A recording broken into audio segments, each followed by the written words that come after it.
A very good morning and welcome to Media Monitor, the show that monitors and evaluates media coverage of leading stories of the week and puts the media in the spotlight. I'm your host, Alicia Jali. We're live on SABC News. It's all local, all global, and all the time. In our lineup today, we start by discussing today's newspaper headlines, as well as the coverage of the Ebola epidemic, the service delivery protests in Gauteng, the collapsed house in Alberton, a shooting at the Pretoria Magistrate's court, and the killing of a black teenager by white police officer that has caused chaos in the USA. And lastly, we look at the Parliament debacle. Now, to give us analysis on the coverage of these stories, we welcome Dr Julie Reid. She's a communications lecturer at the University of South Africa.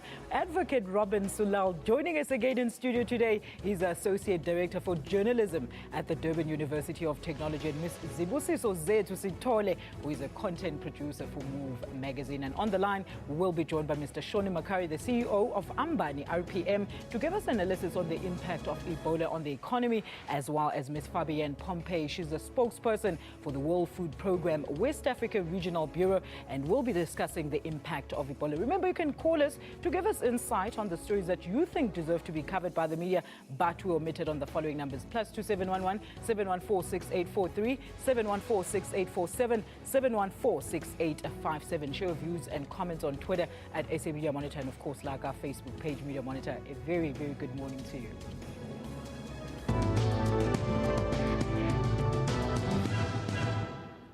Now, before we go into discussion with the stories that made headlines throughout the week, let's first take a look at today's newspaper headlines. Panel, a very good morning to you. Let's start with you, Advocate. What's in your headlines today? Morning, Alicia. I have to say it has to be the letter from the Public Protector to the President.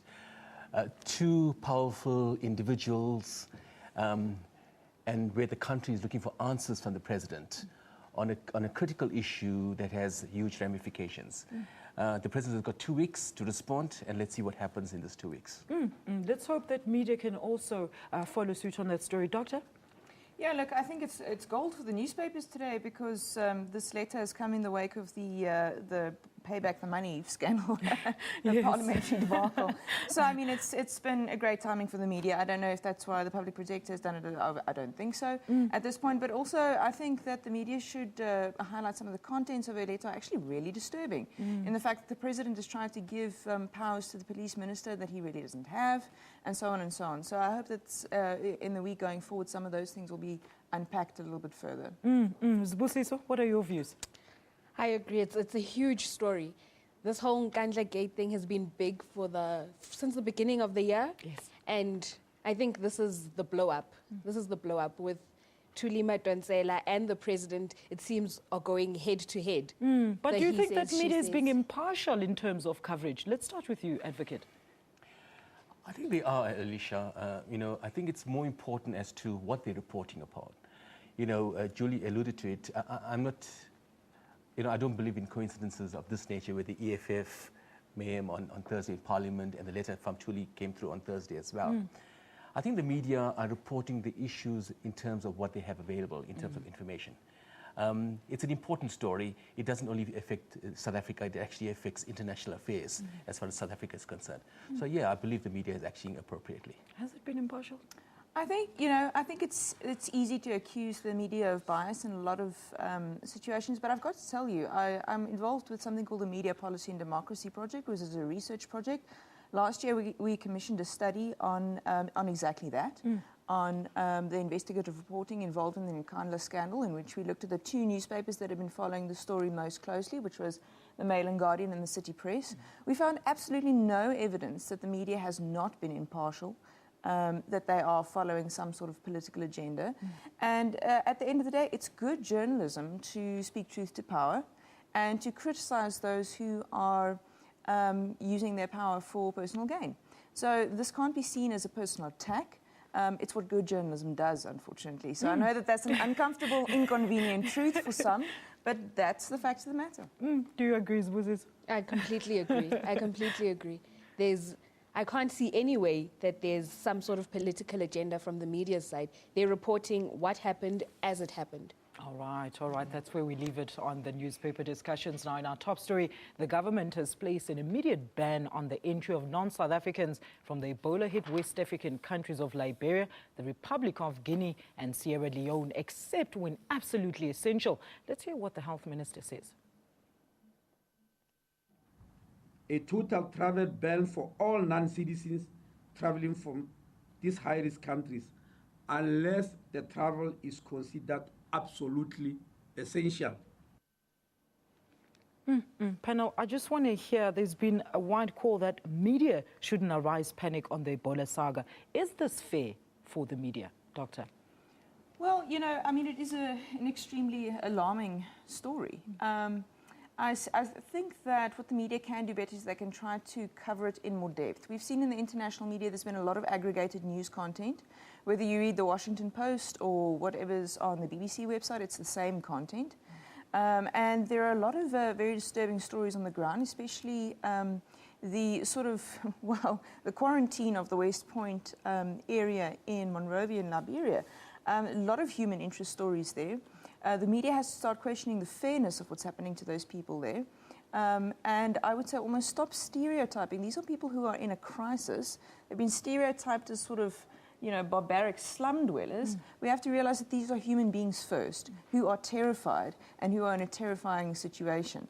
So I'd like to see a little bit more nuanced coverage from the media coming through, if possible, on the story. Zibusiso? I think there are a lot of gaps in how the whole Ebola crisis has been covered, where people are left thinking, what now? Instead of understanding what is going on, they understand that there's a crisis. They don't understand how the crisis affects them. Lots of people don't actually understand what Ebola is in the first place. They just think it's this crisis and it's coming and it's going to kill everyone. Or they think it's a joke. Advocate? I agree. Let's get back to basics. Very few people know exactly what Ebola means. And where do you get Ebola from? And the fact that it's not an airborne disease. Very few people know that. And I agree with Julie, you know, there's a lot of stereotyping that's taking place. And you know, I think people are more concerned about the economy of respective countries, about airlines, about international trade, about imports and exports. These are people. And let's give them the humanity, let's give them the dignity. I've seen Sierra Leone has actually passed a law. Absolutely, a jail term for 2 years. Exactly. If you're hiding somebody. If you're hiding somebody, you're sheltering anybody for 2 years. Obviously, the president still has to approve of that. But it's already a criminal offence in terms of what Parliament is saying in that particular country. Very interesting, panel, that you mentioned the effects of Ebola. Now, I want us to look at another side. On the line, we're joined by Mr. Shoni Makhari, who is the CEO of Ambani RPM, to give us insight on how the Ebola epidemic is impacting on the socio-economic element in West Africa. Mr. Makhari, very good morning to you. Thank you for joining us. Good morning, Alicia. Now, Shoni, how is this crisis affecting the economy as a whole, whether you're in Africa or abroad? Just to give it a bit of context first, the three economies that are impacted, or rather that are being talked about, you know, Sierra Leone, Liberia, and in that region, all together account for $13 billion in GDP annually. So it's a very small amount. There is a lot of mining activity from companies based in Europe, especially in the UK, doing business in that region. What the impact on the rest of Africa, I think, is one of a reputational nature, because as a result of that, a lot of newspapers around the world and also in South Africa were actually reporting the fact that tourists who were booked to come into South Africa, as an example, from Thailand, from Singapore, have suddenly cancelled their trips for the rest of the year. And it's all because, of course, most people still look at Africa as one country. So from a reputational perspective, we are all painted by the same brush, and I think as a result of that, it's having that kind of generalized impact. But specifically, I think the economic impact is probably negligible given the fact that the three economies, or the combined GDP of the three economies that are most impacted is actually quite small. I mean, South Africa is close to 400 billion GDP, $400 billion measured by GDP annually, and you're talking about three countries whose economy is about $13 billion GDP annually. So if you look at it from that perspective, you can realize that actually the impact will be negligible. However, from a reputational perspective, we're all being painted by the same brush, and the impact might be widespread from that perspective. Shoni, has the media done enough to convey proper message about the reality of the aftermath and even current challenges on those affected by Ebola? I don't think so. I think the focus has been always on, well, we're shutting our doors to the, exit entry to that region, instead of actually saying, putting things in context. I remember I saw an interview on CNN not so long ago with the one of the leading figures of the World Bank saying, actually, people understand countries like South Africa are miles away from the region. You know, there are a lot more happening in the continent than just Ebola, and please understand that this issue can be easily managed. And that message is not going through, but then I guess maybe it points to a long-standing problem of the world looking at Africa through a very narrow lens, that, you know, Africa is one tiny country, and if something happens in one corner of Africa, it will affect the rest of the continent. And that is maybe the bigger problem that we need to deal with. Shoni, thank you so much for your time this morning. That's CEO of Ambani RPM, Mr. Shoni Makhari, giving us a different view of the long-lasting effects of Ebola. Panel, your views after what you've just heard. I want to hear from you, Advocate. This is one instance you can't have parachute journalism. We've heard that Ebola is going to take us almost 6 months, far too long to actually control. The media has to get in, the journalists has to get on the ground. We need the so-called boots of the journalists on the ground to report the Ebola epidemic in a kind of a telling way. And we need those human interest stories. Yes. If not, we're not going to get to the bottom of this and actually fight it the way we should fight it. Zibusiso? With Africa being seen as a country, I fully understand that. And that's what makes it more important, as he said, for journalists to be on the ground, speaking, like telling the story as it is, so people can know that this is what's happening in this region. You can still visit other areas that aren't affected, and this is how it spreads. This is how you can protect yourself. You're not in danger by just being in a room with an African person. Very interesting indeed. Before we go on, let's now welcome on the line Ms. Fabienne Pompey. She's the spokesperson for the World Food Programme, the West Africa Regional Bureau. Welcome, Fabienne, and thank you for joining us this morning. Good morning. Now, Fabienne, I guess we really would love to know what you've observed in your missions in Ebola-affected countries. What have been some of your biggest challenges? It's a huge challenge. It's a situation that we have never faced before. And we know that we have now a health crisis, and we want to avoid this to become a food security crisis. First, the people are not able to go to their field. The trade is very perturbated, so they don't get the seeds, the tools, etc. So the next harvest is compromised. And then you have all those people in quarantine area that cannot go in and out freely. The trader can go, and the price are increasing, and people need food assistance. And the biggest challenge is how doing distribution when you have this epidemic and all the risk with going with it. So it's a very new situation for us also. Fabienne, now as a representative for the World Food Programme, how are you as an organization assisting the countries that are affected by Ebola? Sorry, can you say that again? The line is not very good. All right. Now, as a representative for the World Food Programme, how are you as an organization assisting the countries that are affected by Ebola? We have country offices in each of the three countries. We had already an emergency operation targeting the people in hospital, in health center, their families. It was around 100,000 people. Now we're scaling up to 1.3 million people in the three countries. For example, this week we are starting distribution at West Point, and we will distribute to all people that are in quarantine area. So it's a huge operation, humanitarian operation. And one of the challenges that, as you know, most of the private air companies are no more serving going to those countries. So we have our own plane going there, and at the moment there is a problem with Senegal because we are not allowed to land. So it's really difficult to go in and out, even for the humanitarian community. Fabienne, thank you so much for your time this morning. Well, that's Media Monitor giving you first-hand account of the events making headlines. That's Ms. Fabienne Pompey, the spokesperson for WFP West Africa Regional Bureau. Thank you so much for your views. Well, we're going to take a very quick ad break, and when we come back, more Media Monitor. Stay with us.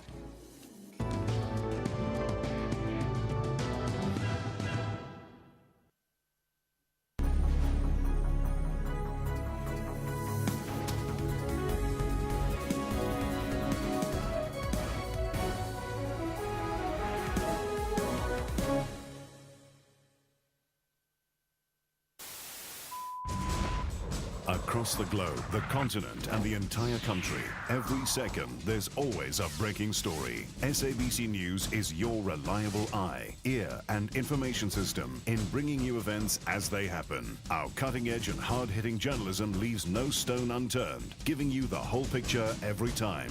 Join us every day on SABC2 and know what is happening around you. SABC News, Africa's news leader.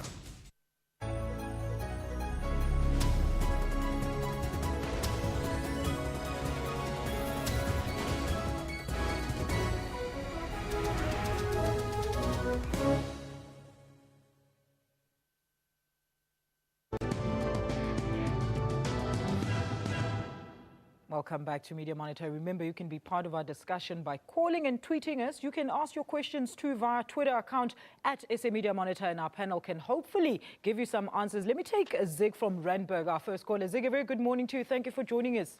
And thank you very much for allowing me to join you. I wanted to say that we missed out on another major story. The entire press, I never saw it until by chance yesterday, that David Lewis of Corruption Watch said that President Zuma's personal conduct is a major obstacle to fighting corruption in South Africa. A major obstacle to corruption is what Zuma is, and it has to be read hand in hand with with the 14-day deadline which was given to him to come clean in Parliament.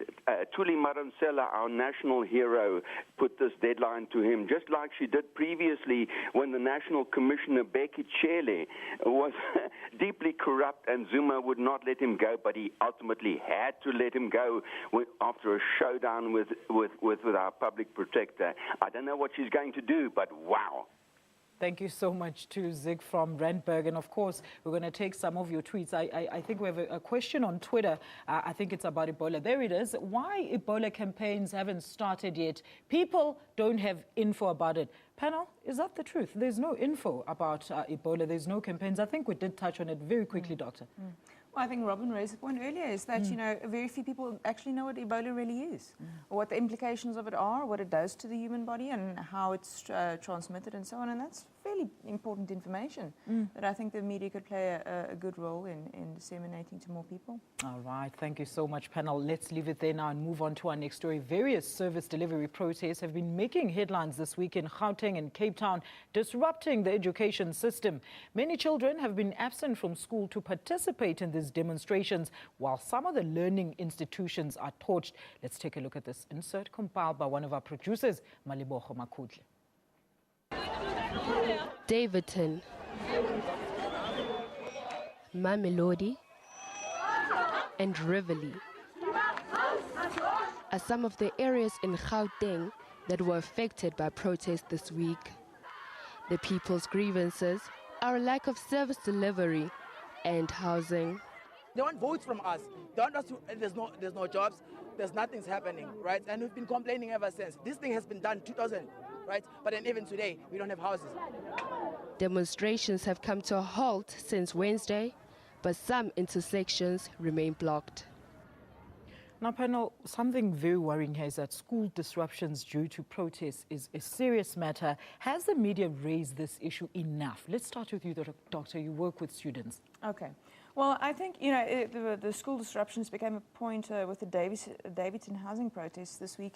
Schools weren't officially closed, let's first say that. It was just a case of parents who were concerned. They didn't want to let their children go to school out on the streets with protests happening, which I think is fair enough.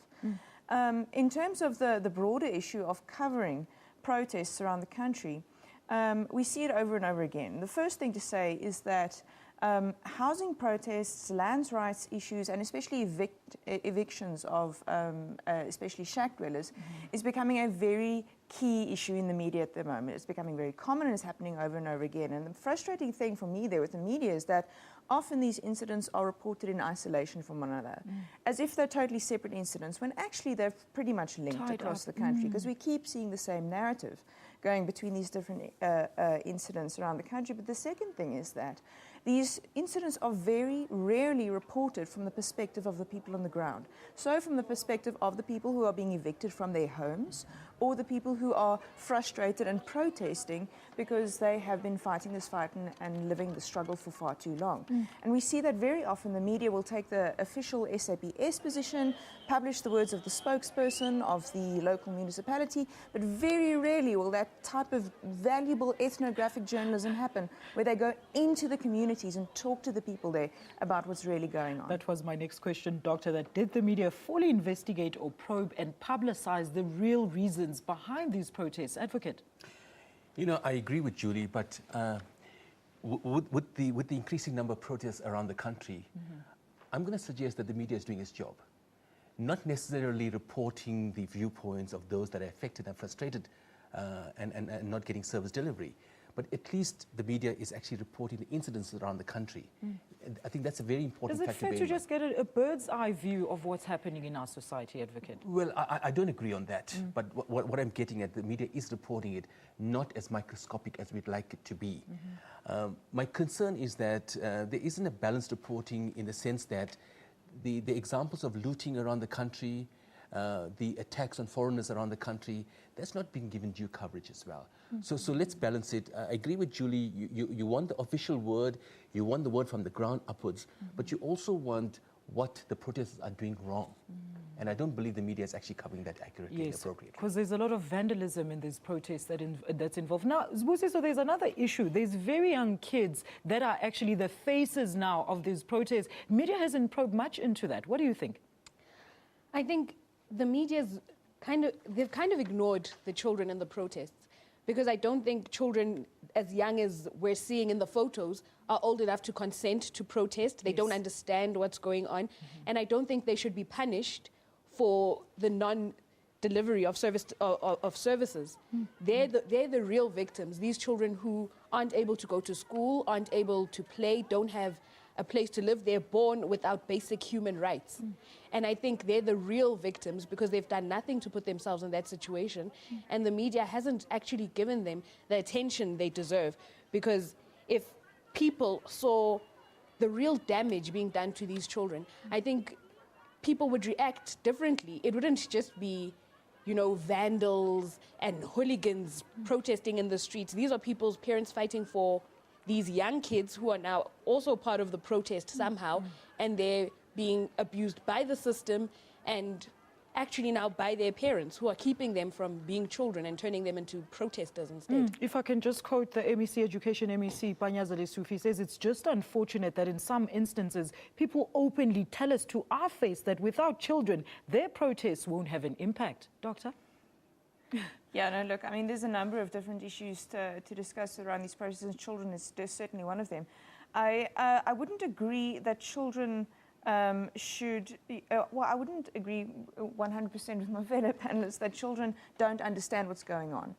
I think that many children are mature enough and intelligent enough, and I think we underestimate them if we don't believe that they understand when they are poor, when their rights are being infringed upon, and when authorities are doing very little to help them. So I don't think that children should necessarily be excluded from the discourse around this or excluded from the debate.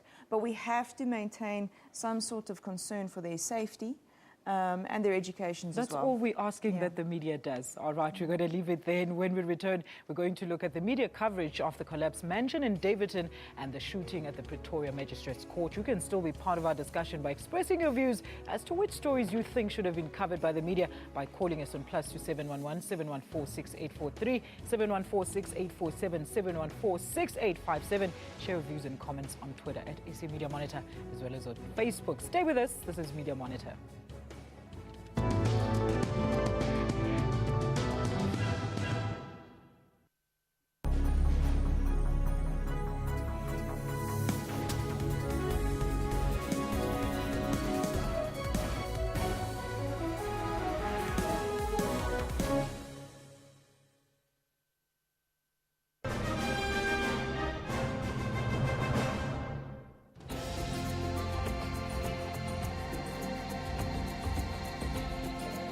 We are guided, informed and inspired by one goal, which is the unity of our continent.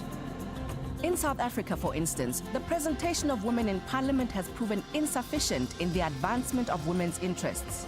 We salute women.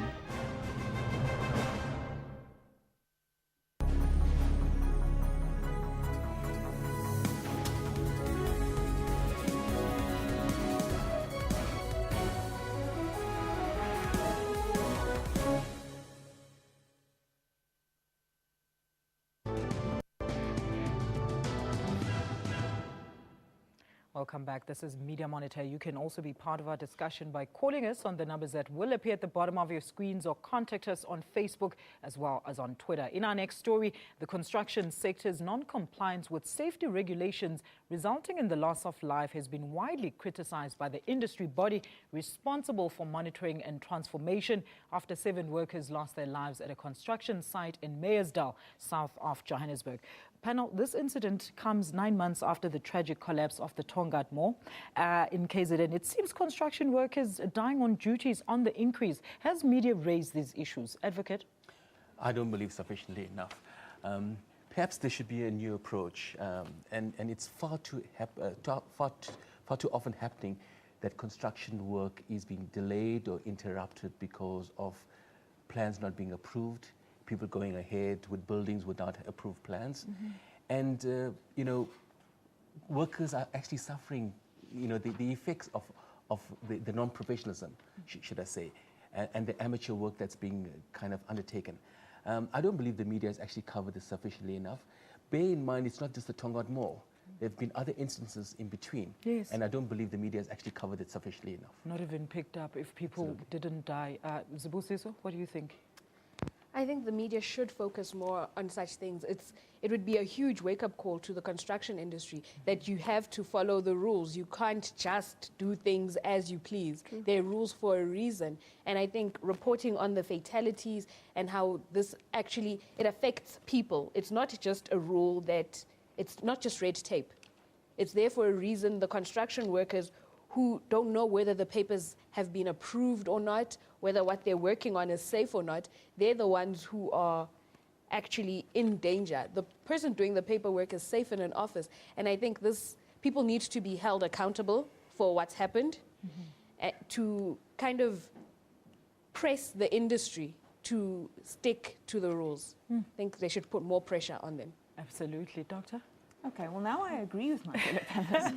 Look, yeah, sure. The media can do a better job of raising this as an issue of concern. But in this particular story with the Alberton collapsed house, I mean, on Tuesday, the media was reporting the house had collapsed. By Friday, they had already released the information that the building plans hadn't been approved according to the National Building Regulation and Building Standards Act.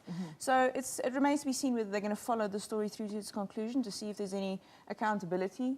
You would hope that there is going to be. But I must say, you know, the interesting quirk in this story that was interesting for me as well was that, you know, the Meyersdal Echo estate has had some bad press recently. This is the same estate where the 2 giraffes were moved from. Yes. The one which didn't make it to its destination. So these guys are having a really bad time in the press. And besides that, Doctor, it seems that there are many secrets or indiscretions in these private estates, and like the Oscar shooting, the drug busts are always happening in these elite walls. Is the media not probing the elite society? And why? Advocate.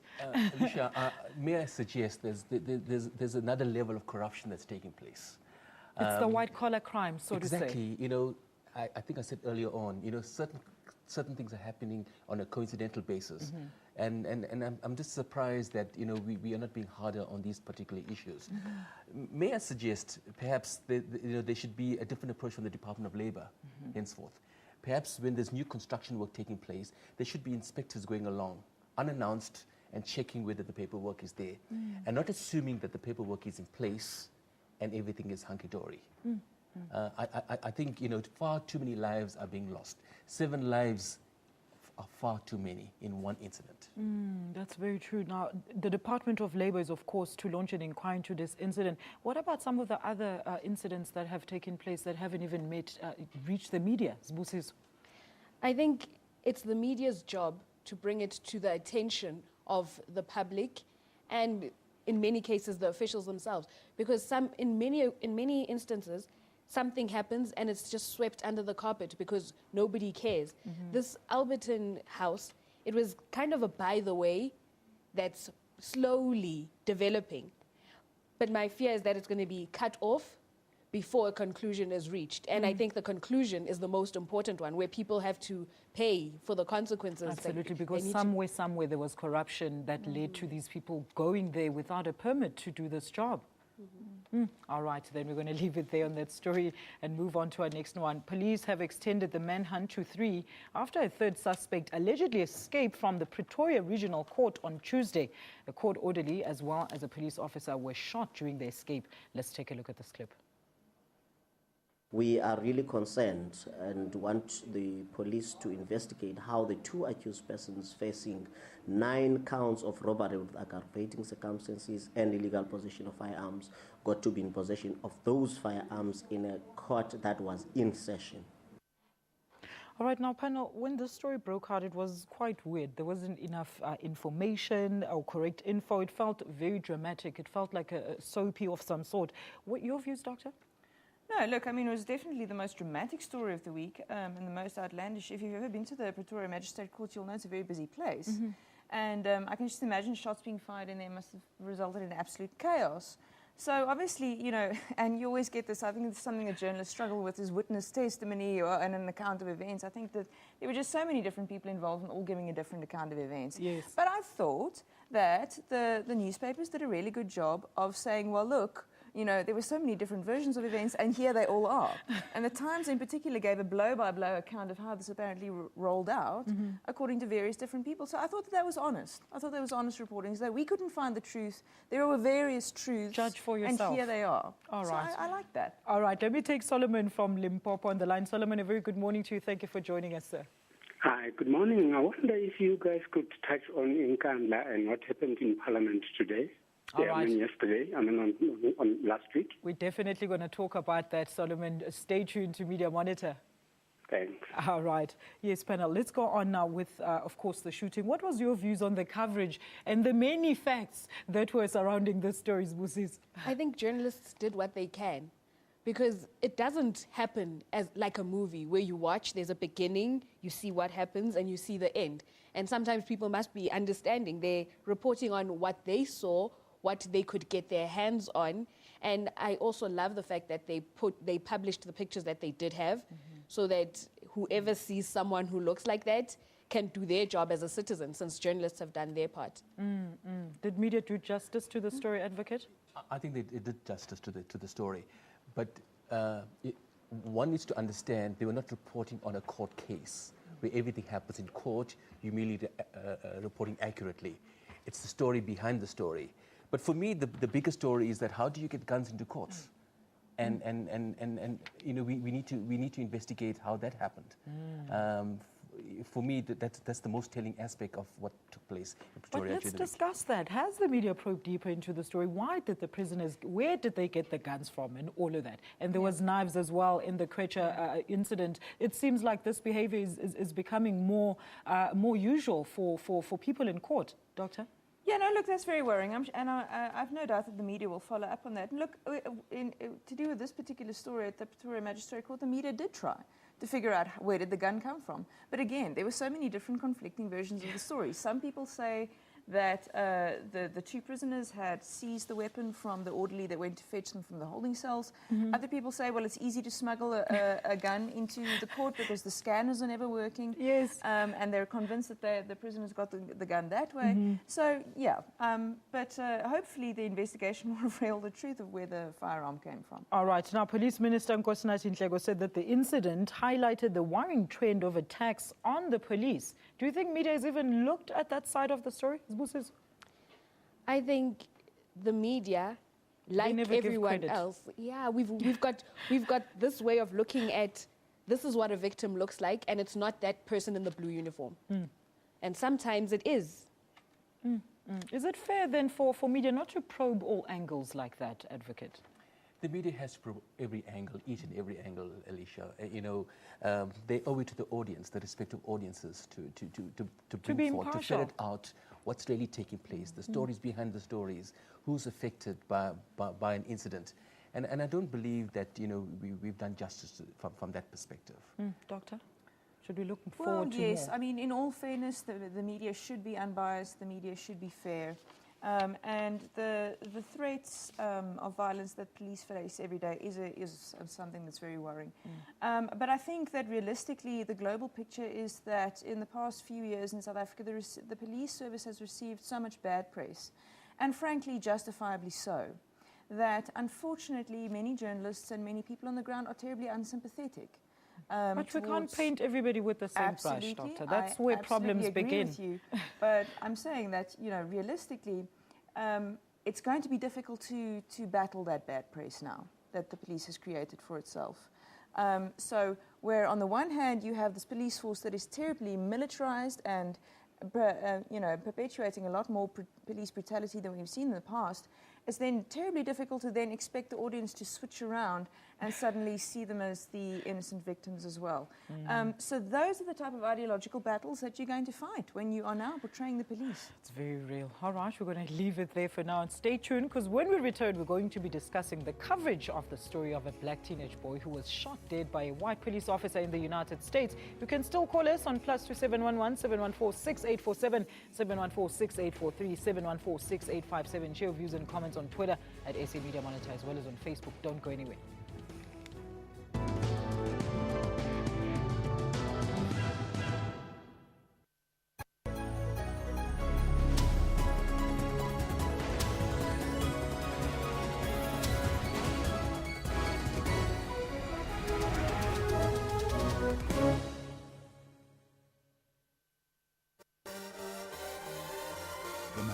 Cultural Village is a large family homestead with 16 huts, each of them with its own specific purpose. My responsibility, it is taking care of the family. As far as cleanliness is concerned, I have to make sure that I keep the home as clean as possible every morning when I wake up. That's Kaleidoscope, Sundays 5:30 p.m. on SABC News.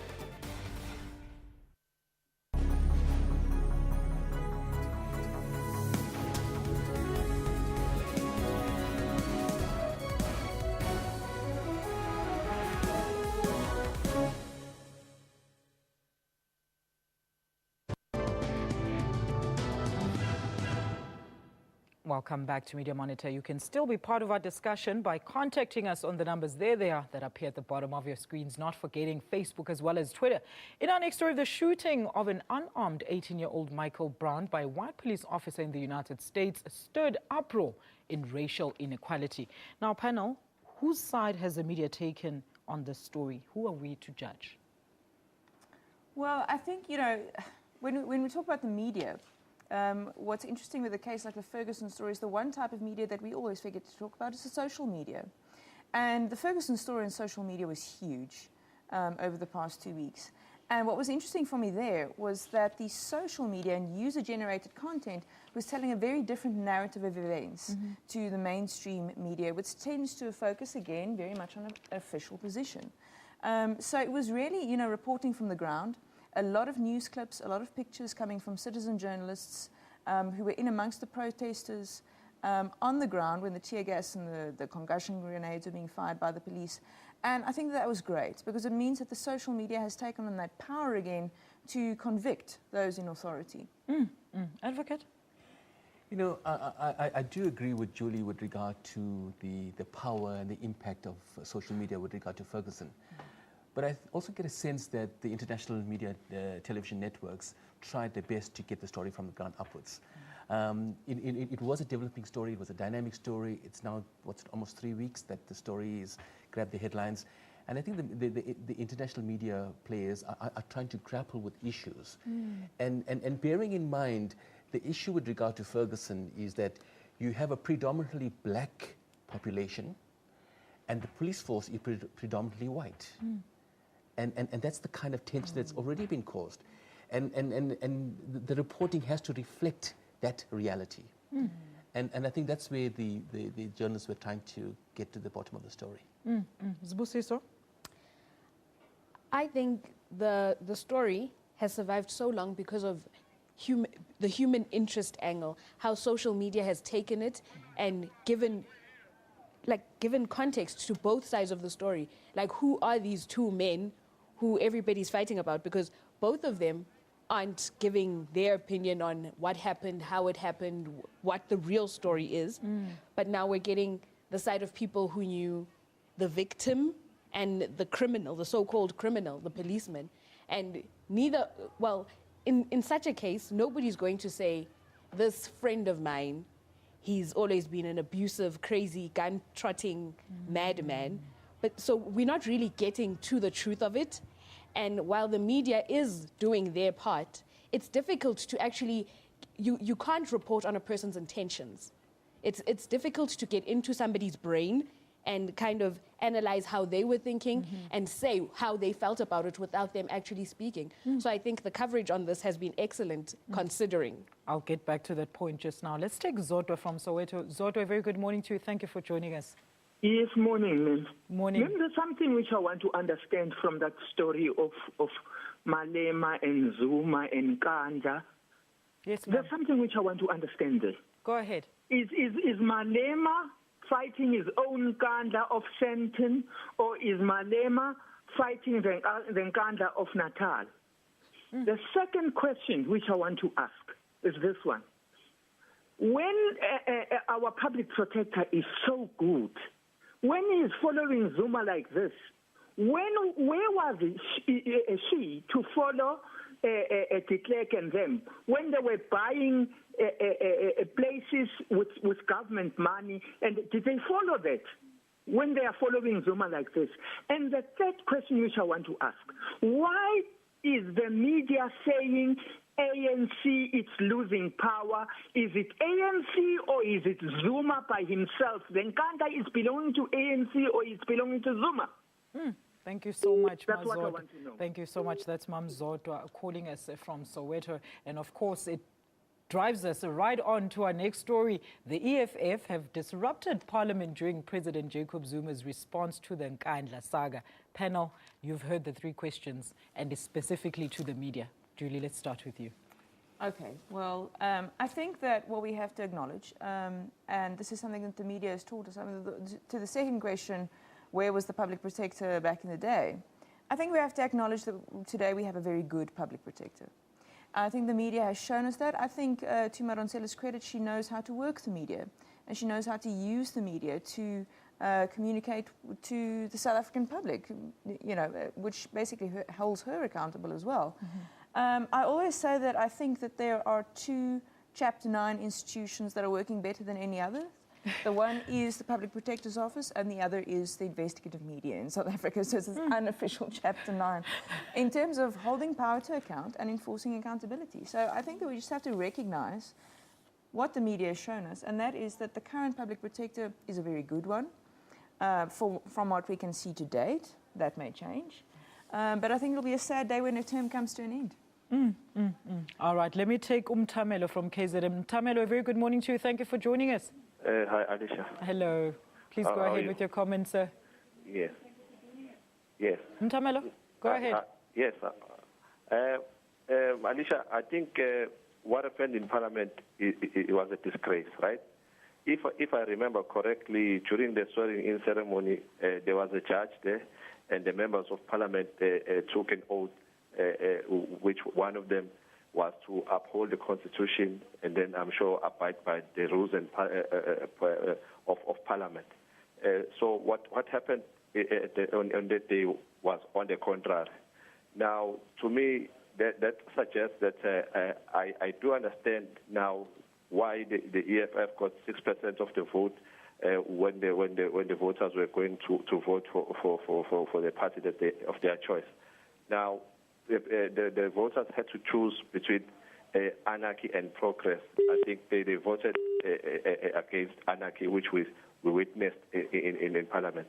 Now, coming to what Julius was asking, we don't have a problem with his questions because it's his right to ask questions in Parliament. Everyone, I think, has got the same right. Now, the difference here maybe is when he was asking the question, did he get the answer that he wanted, or the answer came as a response to his question? So that's a different matter altogether. When he was taken to task about the SARS issue and the Limpopo corruption case, which is pending right now, no one jumped into the tables and then banged the tables and then he must pay back the money, but he appealed for due process. But in this case, he's failing to actually wait for due process, which I'm sure this matter is not yet concluded. The public protector made the recommendations, and then the report is transferred to Parliament, which Parliament must deal and deliberate on this issue and then come up with the answer on that. Mtamelo, thank you. Yes. Thank you so much. That's Mtamelo from KwaZulu-Natal giving us his views on the story. Advocate, he says, well, bad behavior is bad behavior. We cannot excuse it as the media. Totally agree. You got to respect Parliament. It's part of our democracy that, we got the different political parties. But how you take issues forward is important. But something that crossed my mind, and I have to say this much, I'm just wondering whether it was, the leader of the EFF, was his last attempt at the president, bearing in mind he's got his personal issues to contend with. And it's quite possible he may not be in Parliament for much longer. Right. And I begin to wonder whether he realized that Thursday probably was, his last attempt to kind of, ruffle the feathers of the president. But I just want to come back to the public protector. To credit the public protector, I believe she's actually doing her job. She's applying the rules that she can use against the president, upholding the rule of law and the constitution of our country. And I honestly don't believe it's actually personal against the president. I think people should also, media maybe should probe or give the people the information as to what responsibilities the public protector's office has and how much law can they enforce. That's where the misunderstanding probably is. Well, after the break, I'll get to read your tweets. And of course, we'll also hear from our panel as to which stories they think will be making headlines this coming week. Share your views and comments on Twitter at SA Media Monitor as well as on Facebook. Don't go anywhere.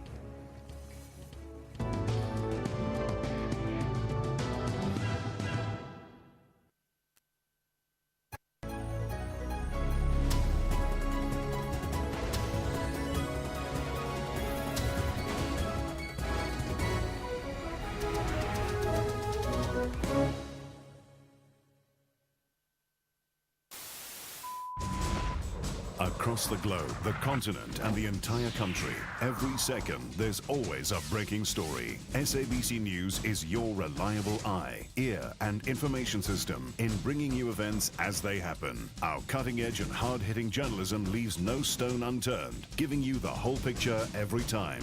Join us every day on SABC2 and know what is happening around you. SABC News, Africa's news leader.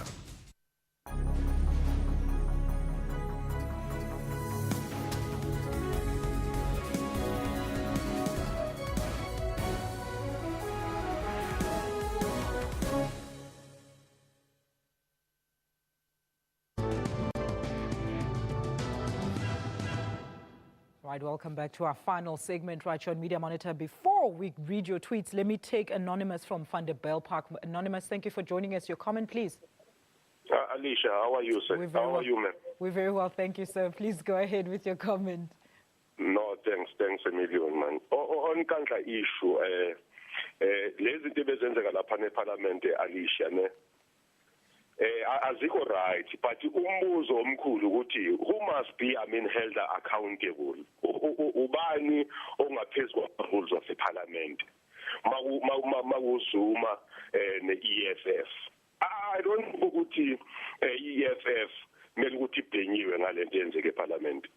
The person owenza yonke lento ukuthi ibe kanjena, it's a president. Why angatshela abantu ukuthi uzoyibhadara nini imali? That was, the simple question to say, uzoyibhadara nini imali. Give the time frame, the South Africans, bazi ukuthi uzoyibhadara nini imali. Nothing wrong with that.